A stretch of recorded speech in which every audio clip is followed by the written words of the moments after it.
All right, YouTube, how you doing? Welcome back to the channel. Coming off of a sweep last night, we returned from vacation only to go 3-0, picking up right where we left off. We got a bunch of games on today's NBA slate. We're going to jump into each and every game. Guys, I'll give you my lean on the spread, lean on the total, but as always, my final plays, what actually counts towards the records, what I'm actually most confident in, those will be in the pinned comment as my final plays, so make sure to check out the pinned comment on this video. We do have another car video. I am in the process of moving to a new apartment as well, so if you see crap in the back, that's the reason, but it is what it is. We've been pretty hot in the car this season, guys, but yeah, pretty soon we'll have a new setup in a new place, so pretty excited about that. But let's go ahead and hit that like button and smash that subscribe button as well. I think we're gonna hit 20,000 subscribers today. 20,000 subscribers today. I don't know if it's gonna happen. I can't guarantee it, but I think we're only like 30 subscribers away. So if you guys do what you do best, we will be hitting 20,000 subscribers, and yeah, kind of mind-blowing to me. Before we also get into the video, I do want to say that Thrive Fantasy and me have partnered up for an awesome opportunity for everyone watching, guys. If you don't know what Thrive Fantasy is, it's pretty much a combination of Prize Picks and, DraftKings, FanDuel, that type of thing, where you build a lineup. But Thrive Fantasy is building a contest just for the Guy Boston community, and all you have to do is enter that contest, put a lineup together, and they're going to pay 103 places in money, right? It's a free to enter contest. You're going to get 130 places paid. First place gets $50 and Red Sox tickets, 2 Red Sox tickets. All those details are on my Twitter in a video, so make sure to check that out at EvGuyBoston. But yeah, if you want to enter that, go check out that video for the details. I don't want to take too much time up in this video, but let's go ahead and stay hot and jump into the first game here. We have the Wizards taking on the Nuggets. Wizards 7-point dogs at home, total at 228 right now. These two teams played in mid-December, and Denver took it to them 141-128 in their last 10, though Denver struggling a little bit. 4-6 against the spread, but Washington not much better, or not better at all, actually. 2-7-1 against the spread in their last 10 games here. I do think that there's a matchup. I think this Denver team matches up pretty well against Washington, so I am going to lean towards the favorite here, -7. In terms of a total 228, I like the over in this game. I think this one can and possibly could get up into the 230s or so. So I'm going to lean towards Denver -7 and the over. Again, keep an eye on the pinned comment to see if that does ultimately become a final play. Moving on to the Mavericks taking on the Warriors here. Mavericks 2-point dogs at home, total 234 in this one here. In their last 10 games, the Warriors are 4-6 against the spread, really struggling on the road. 1-6 in their last 7 against the spread on the road. But Dallas, I mean, what a crazy slate. They're struggling at home. In their last 5 games at home, 1-4 against the spread. I do think this Warriors team maybe is just a better team. I think we're going to wait out to see where this line gets to. If I'm being honest, it did already move a little bit since opening, and we're recording this pretty early, so it might move a little bit again back to where it started. But I'm going to lean towards the Warriors -2. I don't really love this game. Something's a little bit fishy about this game here, if I'm being completely honest. So I'm going to lean towards the Warriors -2. And in terms of a total, I am going to look at the under here, 234. One thing to note too, I expect them to play just because this line makes sense to me, but Kyrie and Luka Doncic are both questionable tonight, so if you are on the Dallas side of things, maybe keep an eye on that. But I think that, being on the Warriors side like I am, you might want to wait to see if these guys get ruled in and potentially get a better line.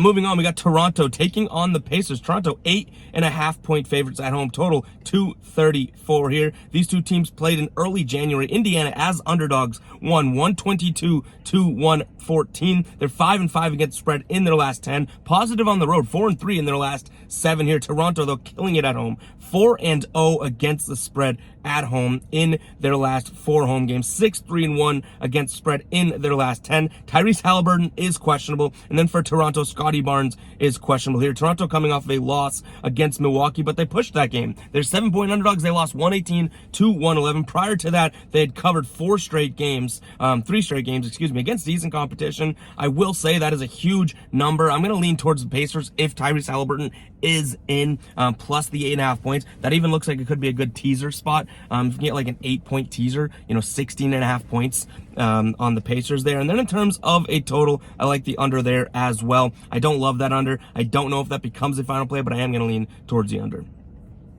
All right, we got a decent game here, too. I think this one's going to be a grinded-out type game. We have the Miami Heat taking on the New York Knicks. Heat, 1.5-point favorites at home. Total at 222.5. Miami coming off of a win, a few nights back against Detroit, in which they won by 12 points. They're 10-point favorites. I don't think I saw them covering that game, and they go out and do it. So Miami may be putting some things together. Not sure. New York coming off a loss against Minnesota, a high-scoring 140-130 game. They're 12-4 in their last 16 games against the spread. Miami, like I said, maybe playing a little bit better, but still struggling when you take that huge sample size and look at it. 6-14 in the last 20 games against the spread. That ain't it.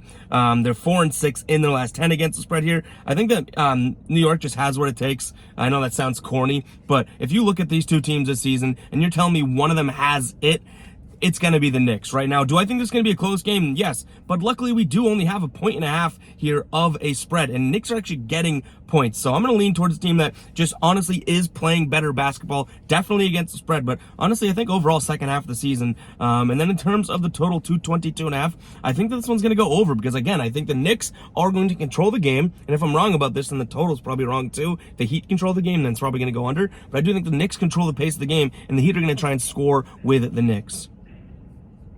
All right, Minnesota taking on Atlanta here. Minnesota 4.5-point favorites at home. Total all the way up at 241. These two teams last played 2 weeks ago or a week ago or so. Minnesota won 136-115. In their last 10 games, they're 6-4 against the spread, but it's really been away games. In those 10 games, they're 5-2 against the spread on the road in their last 7 there. They're only 1-2 against the spread at home in their last 3. I do like the under in this game. I'll jump right up there and say it. I think that Atlanta is going to control this game. 4 of their last 6 games have gone under here. I'm going to lean towards Atlanta plus the points and the under.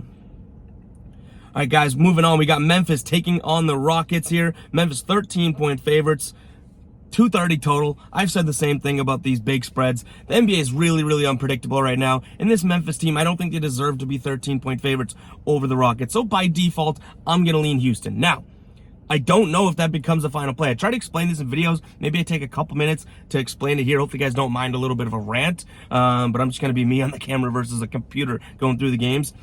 When I lean towards these big spreads, it's because there's so many unpredictabilities regarding the games going on right now, whether teams are tanking or guys are suspended because they're showing guns, yada, yada, yada. You know what I mean? So when I see these big games, it's almost more logical to lean towards that big spread than having to lay that big spread right away. Like before even, looking to see if that is the ultimate move. Why lay 13 points if there's going to be multiple spots, I guess, throughout the slate that could be better, right? Because even at the very end of the day, these are NBA teams. 13 points is a hell of a lot to lay. So I'm leaning Houston in this one, plus 13 because of the number, not really because of the team. It's almost like by default because I don't want to lay 13 points right away with Houston. The way we've been doing, we only have like 2, 3, 4 final plays per day. I don't want to jump out here and just lay 13 points. If it was like the Celtics taking on the Rockets or, some of these better teams, the Nuggets, I get that. Memphis right now isn't a team that's laying 13 points for me, so I'm leaning Rockets there. Hopefully that made sense.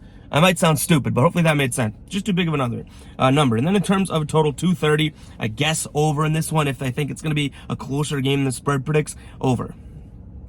But guys, I guess what I'm trying to say is don't force plays just because the Rockets stink and Memphis has looked good at parts of the season, right? Or has looked good. It doesn't matter. It's still 13 points. That's a lot of basketball. It's a lot of buckets.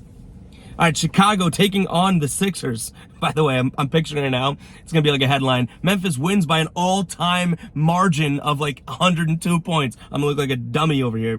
But we got the next game. Chicago taking on the 76ers. Chicago's 3.5-point dogs at home. Total 221 in this one. These two teams played just about a couple days ago, I believe. I have last week in my notes, but if my memory serves me correctly, just a couple days ago, they won 109-105. They were underdogs, 8-point underdogs in that game. We look at the injury report. James Harden's questionable for Philly.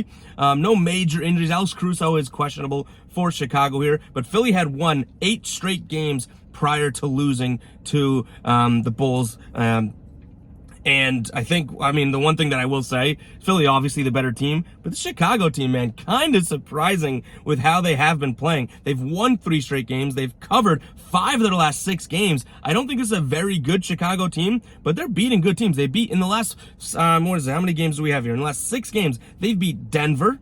They've beat Miami, Philly, Sacramento, these teams that are decent NBA teams, right? I will say that Philly probably gets their revenge tonight. They met them already, and all of a sudden it's like, okay, you beat us last time. I think they beat them earlier in the year as well, right? So I think that Philly is saying, okay, enough of this. Let's get back to what we did at the beginning of the season and beat you. So we're going to go Philly -3 here in terms of lean, and then in terms of the total here. Last time they played, it was low, 109 to 105. I'm flipping the script here. I think this game goes completely opposite of what happened last time. I'm going to lean towards the over.